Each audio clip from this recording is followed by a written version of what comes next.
Le budget du palais de l'Élysée officiellement n'existe pas, il n'est ni voté ni contrôlé. Et si le général de Gaulle payait lui-même ses factures d'électricité, aujourd'hui c'est l'opacité la plus totale dans les dépenses des présidents et des collaborateurs, souvent pris en charge par d'autres ministères ou de grandes entreprises.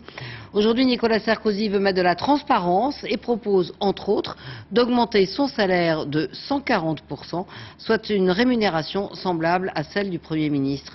Explication Javid Imbert et Mathieu Nerlowski. Le président de la République, le plus haut responsable de l'État, était loin jusque-là d'être le mieux payé. 6 000 euros net. Son traitement va être porté à 19 000 euros bruts. Il s'agit en fait d'un alignement sur le salaire du Premier ministre, environ 18 700 euros. 140% d'augmentation. Nicolas Sarkozy lui-même a tenu à expliquer aujourd'hui le sens de ce changement. Jusqu'à présent, le président de la République pouvait cumuler son salaire et sa retraite. Moi, je ne veux pas de ça. Je veux la transparence. Je veux que les Français sachent. Je veux que ce soit une loi qui fixe la rémunération du président de la République. Voilà. C'est pas à moi de la fixer. Hein. Et puis toutes ces petites histoires là où chacun faisait dans son coin, c'est fini. Deuxième hausse spectaculaire. Le budget de l'Élysée, il s'élevait à 68,5 millions d'euros. Il passe à 100 millions.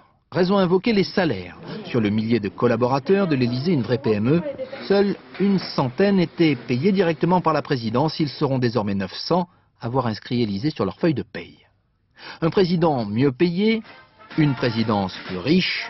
Aujourd'hui à l'Assemblée, la gauche proteste.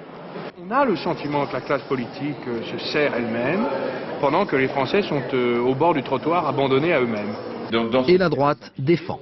Je trouve tout de même tout à fait normal que dans ce contexte, le président de la République ait une rémunération qui soit comparable à ce qu'est celle des chefs de gouvernement et des chefs d'État des pays européens. Le nouveau traitement du président se rapproche en effet de celui du chancelier allemand, 21 300 euros. Il dépasse le Premier ministre britannique, 15 300 euros, et de beaucoup le chef du gouvernement espagnol, 7 300 euros mensuels.